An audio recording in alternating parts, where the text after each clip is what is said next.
Folks at home, welcome back to the Crimson Oak Pond, and if you're new to this series, we built this 5-acre pond over the past year, and it took us several months to get all of the dirt excavated, and we had to bring in several truckloads of clay. And we also built an island, a dock, and got all the structure in place, and then it took a couple of months to get it full of water.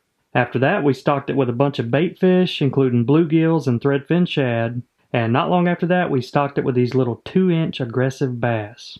And we're going to be giving you an update on them here in just a minute and showing you how big they've gotten. But before we get into that, a quick update on the weather. So a winter storm swept across the country last week, and it's rare that we get below freezing temps here in South Alabama. But when we do, strange things happen in nature. So the cold weather kicked off the whitetail rut. This is that time of year where the bucks act a little crazy. But more importantly, if these below freezing temps hang around for more than a week, we could have a big fish kill. So let's start off with an update at the ponds. All right, out here at Cedar Falls, and somehow we did not freeze over out here in the pond, most likely because we got so much moving water here with the waterfall and then all the recirc pumps that pump water throughout the pond.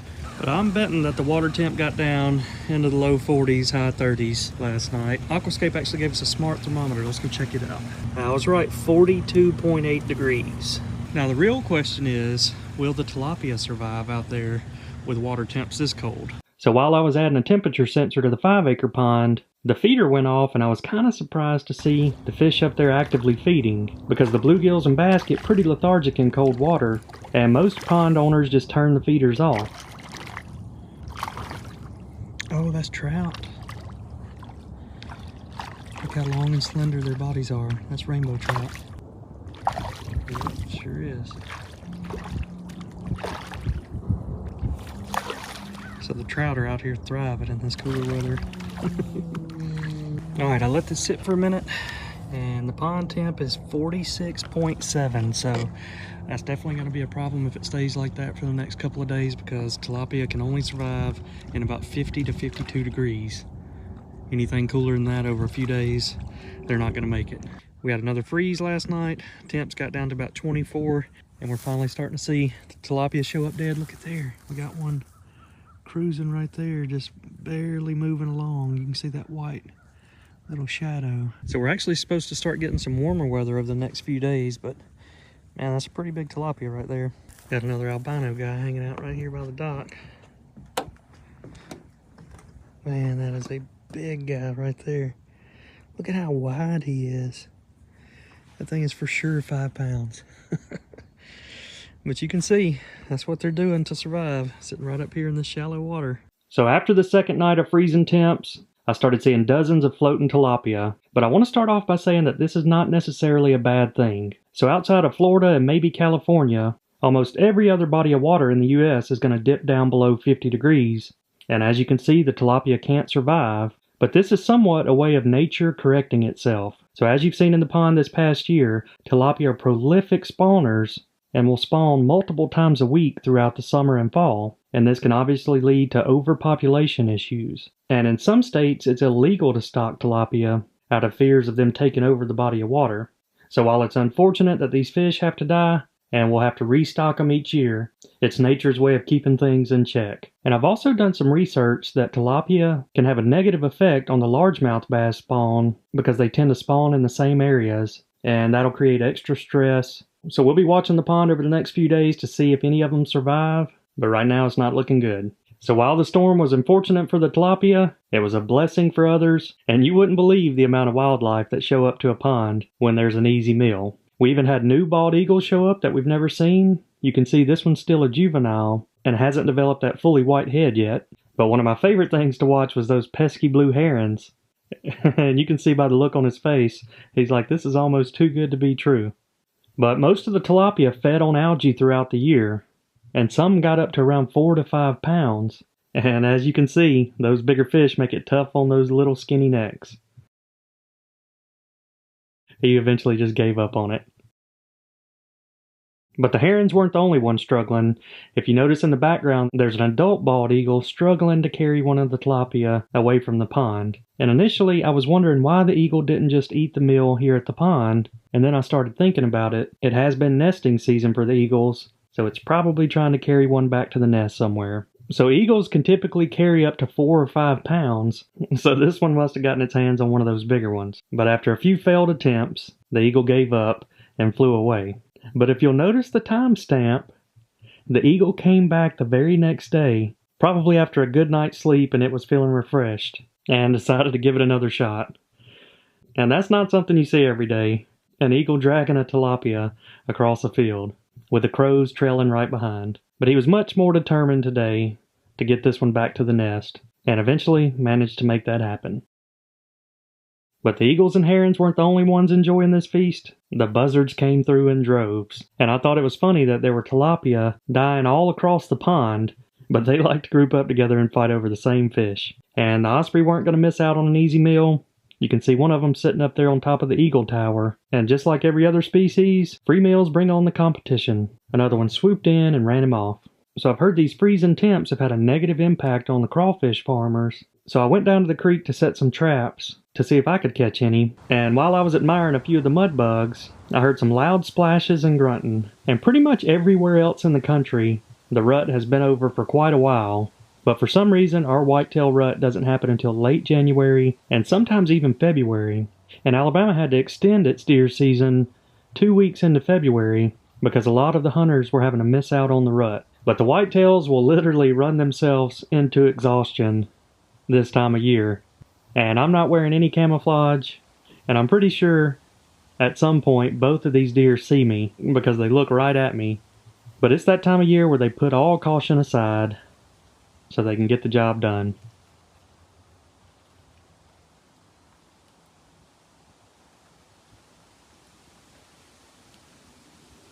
So for all you Alabama hunters out there, now's the time to be in the woods.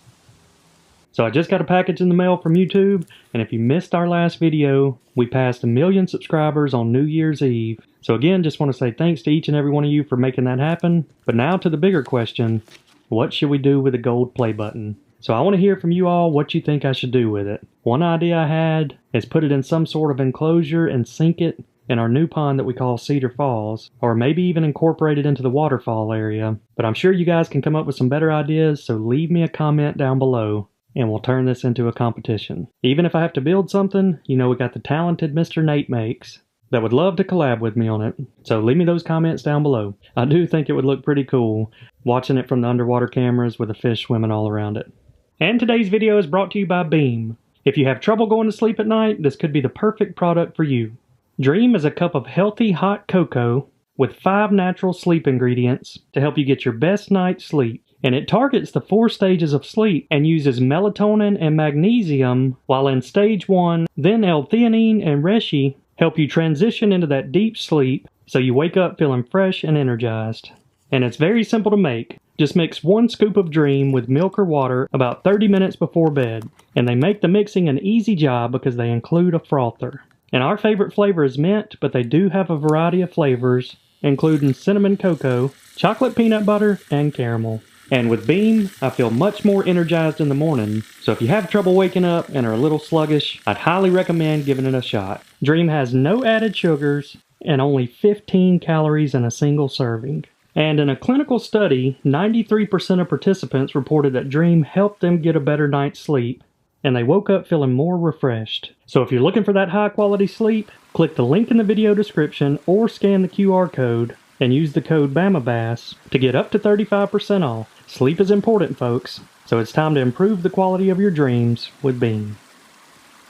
Alright folks, out here at Cedar Falls, and it has been raining all day. We've probably gotten about 3 inches, but the water's dirty, but it's not nearly as muddy as it was from previous rain, so that's good.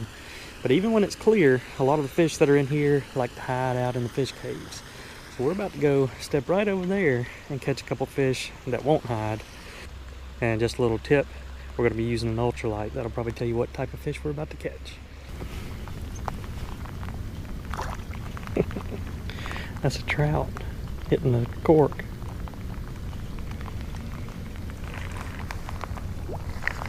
Got him. What we got here? Yeah, nice bluegill. Like the colors on him, he's got a little purple up there on top. Alright, there's one. Let's go catch him a friend. Oh, this may be a trout because it's fighting like crazy. Oh, it's a huge bluegill. Wow. Alright, that's another really nice one. This one's big. I do like putting some big ones in there. So that way the bass won't mess with them. And just like always, we let you name all the pets. So leave me a comment down below for what you think I should name the 2 bluegills. I asked you to help me name the 2 rainbow trout. And the first one that I really liked was Mike Trout. And I needed another name to go with it. And Casey said Mike and Molly. So congratulations, Casey. You're the winner of that contest. Send me your address and an email. And now we have a Mike and Molly trout. I like it. So as I mentioned, the cold weathers make the wildlife do some strange things. And I've been seeing the armadillos at a record rate. This one's out here digging up some peanuts from last year's crop.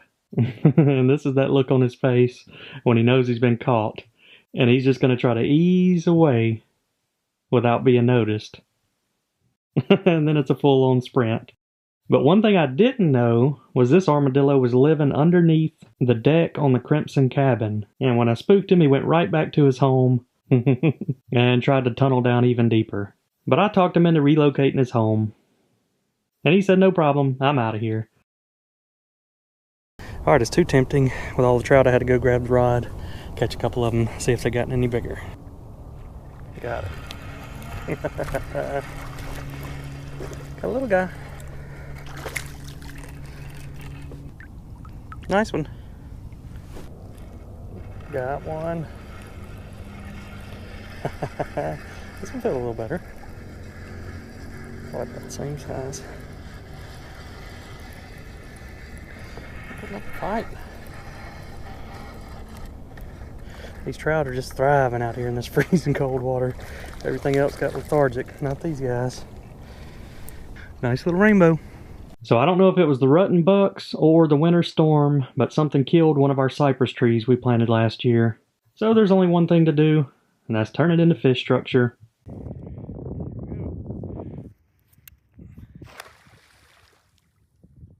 But if I had to guess, it was probably one of the bucks, because you can see anywhere there's an overhanging tree branch, they'll make a scrape right beneath it, and then hoof the limbs to add their scent. You can see we got an active scrape right here, and that's how the does and bucks communicate during the rut. So I set up a trail cam so we could get a little closer look into their rutting activities. So here's a prime example of the bucks using the branches as a way of communicating.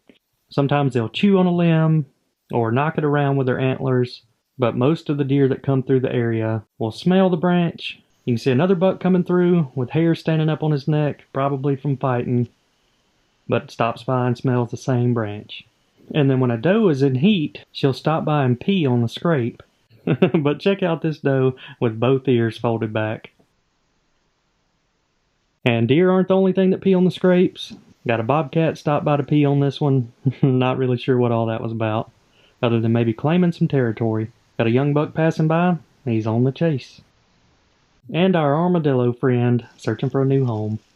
You can see this doe was passing through and about to smell the branch until she spotted the camera.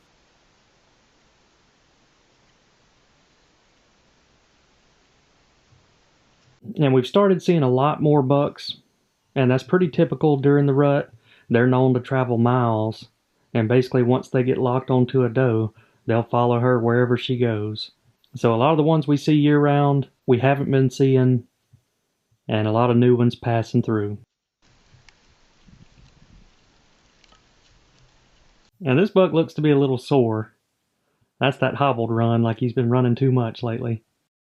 So we got a school of bait fish in Cedar Falls. Usually about half of the week it'll be nice and clear, and the other half it'll be recovering from a storm. But I'm getting pretty excited because we're only maybe a month or two away from this pond really coming to life with all those aquatic plants that we planted during the pond build.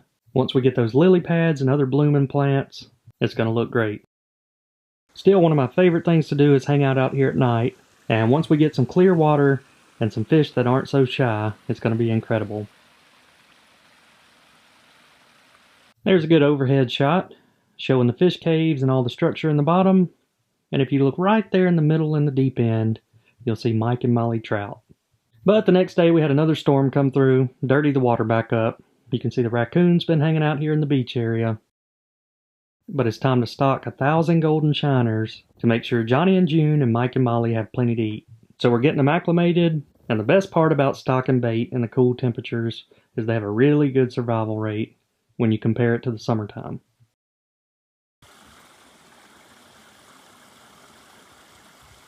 And in our last video, we talked about the bass schooling up together and feeding heavily on those threadfin shad this time of year.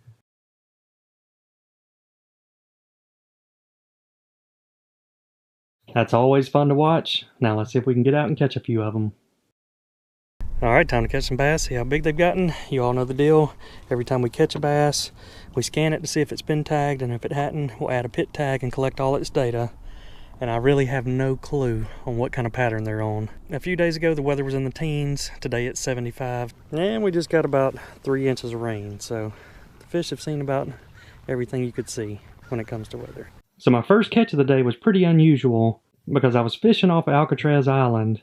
And the first bite I got, I broke it off on a tree right there in the feed trough area. And about 15 minutes later, I cast out there in the same spot and ended up catching the same fish. Because if you look down in his mouth, you can see the worm that broke off. So I decided to try to help this little guy out and get that worm and hook out of there. And I was able to remove it, and he even swallowed the weight. So sometimes being an aggressive bass can really pay off. But this particular fish had never been caught before, and it weighed in at about 1.5 pounds. There it goes. I hooked that fish right in between the 2 buoys I got out there. He wrapped me around one of the lines there for a second, but it's a nice fish. Watch out for my Christmas trees here.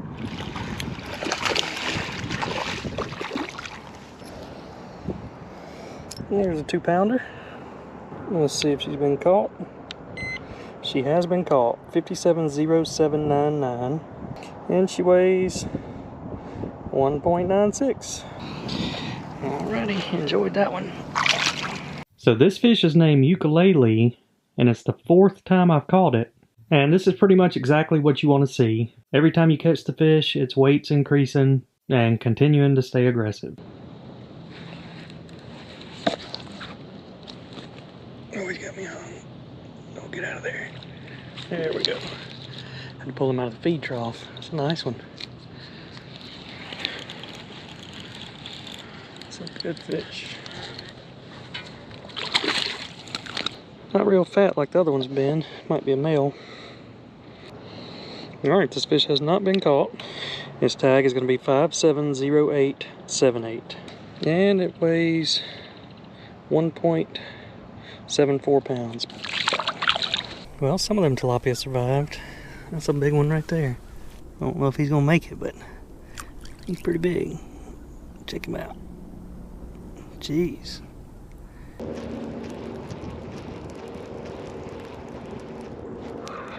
We got it. Little guy hit it right at the island. Little tilapia hanging out right there. And that's been caught before. 571380, 1.14. So this fish is named Karen, but I have a feeling Karen is a boy. So it's the 3rd time I caught Karen, but it actually weighed more in August of last year than it does right now. So I have a feeling it's a male that's not really putting on a lot of weight. So we're going to have to keep a close eye on Karen. And if you missed our video last week, we sank the Christmas tree right here by the island. It was nice to see that they're holding fish. Just barely missed that one. And we finally had another squirrel show up at the peanut picnic table. But this little guy said, wait a minute, this is too good to be true. I'm out of here. But you know squirrels are pack rats for the winter. And it wasn't long before he showed back up.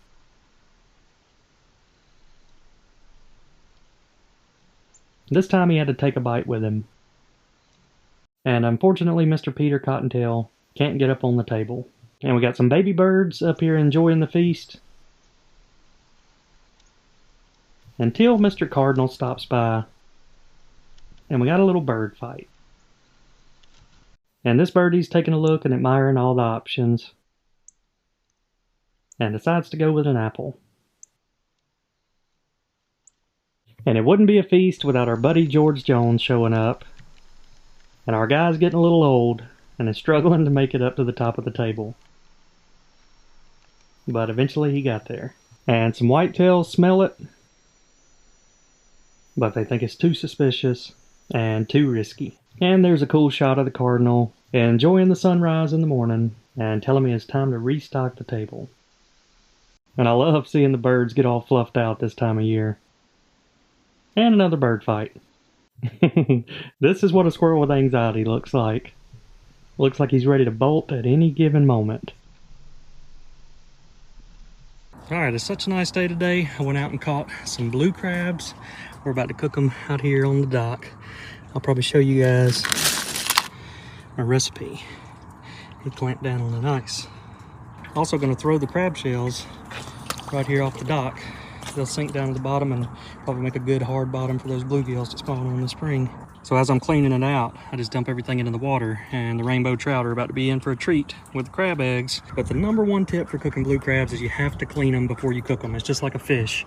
You wouldn't want to eat a whole fish without cleaning it. That's what we're going to end up cooking. And the only trick is to make sure you cut off these little tentacles right here. You don't want to eat those. But that's what a cleaned crab looks like. All right, you just put a little water in the bottom of a pot, sprinkle some seasoning in there. And steaming crabs is one of the easiest things you could ever do.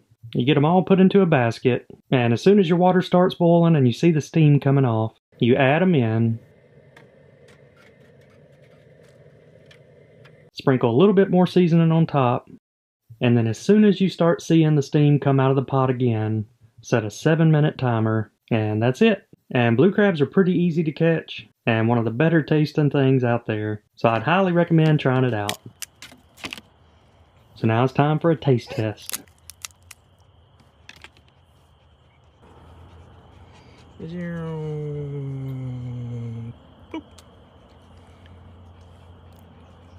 You know he's going to give us an honest review. He wasn't sure at first. More? Yeah, more. And so I brought Oliver by the fish tank at Bass Pro Shops, and it was his first time ever seeing a largemouth bass. And let's just say he was mesmerized. He immediately started smiling, and I think we're going to have a little fisherman on our hands.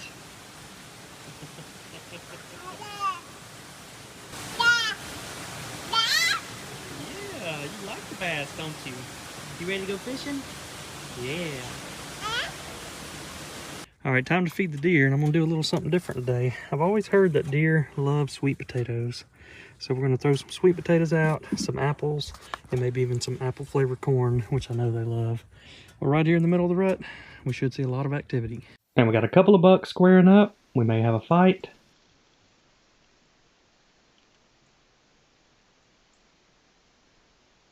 Nope, looks like we got some friends here.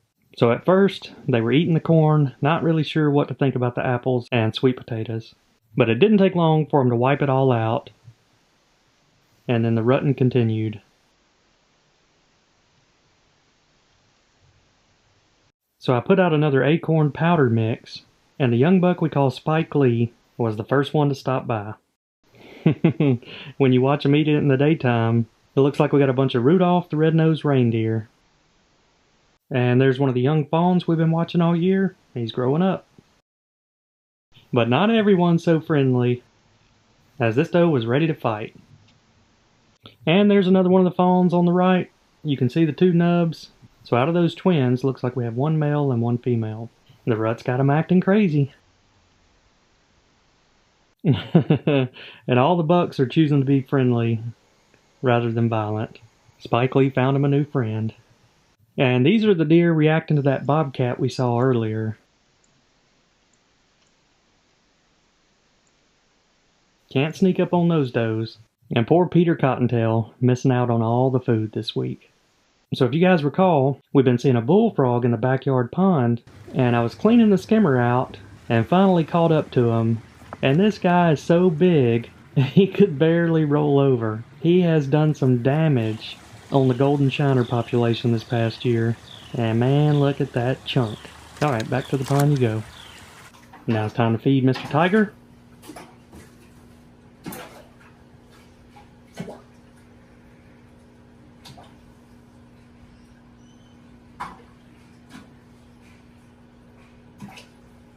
Alright folks, that is going to wrap up this video. Make sure to hit that subscribe button to follow along with all the pond builds, aggressive bass, and wildlife out here at the farm. Hope y'all enjoyed this one, and we will see you all next time.